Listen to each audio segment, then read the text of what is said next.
guys, this is Jean Marie Daigan na software oil.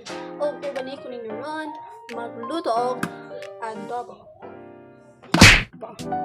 So when you magluto jud ta, ang first jud natong buhaton is ang prepare sa mga ingredients. So during the pita, nag-slice na ko og onion.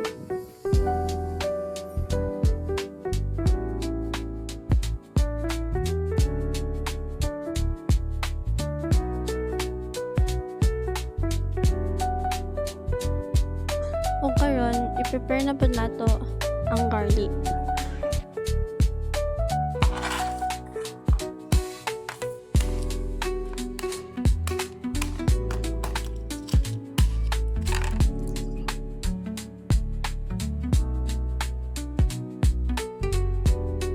Sunod na po natong andamon is ang manok. So, nigahit dyan niya sila kay sulod niya siya og freezer. Mao ato sa siyang humulan for pila ka minutes para pod mahumo.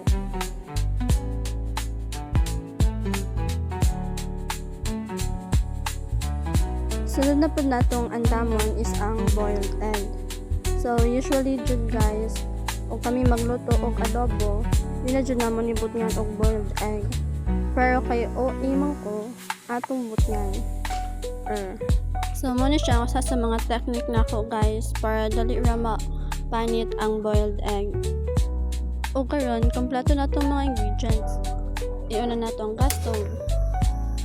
Nya og init na ang kalha, but yun na natog mantika.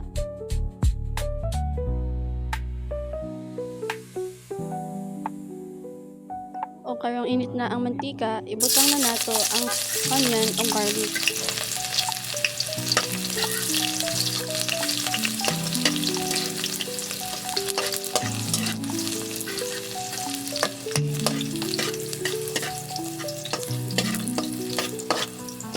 Nya kani golden brown naman ni ato nang ilunod ang chicken.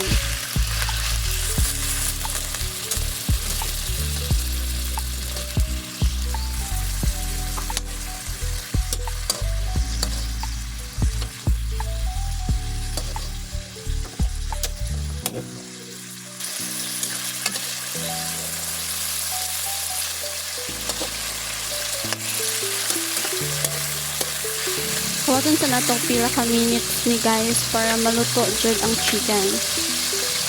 A few moments later. Kung karon nga luto naman, ato na siyang timplahan. First, magbutang ta og toyo.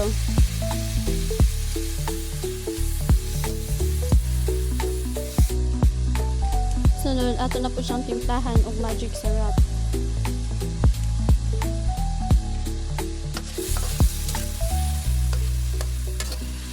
Nya sunod, ato pa na siyang butyan og suka para balanse ang lasa.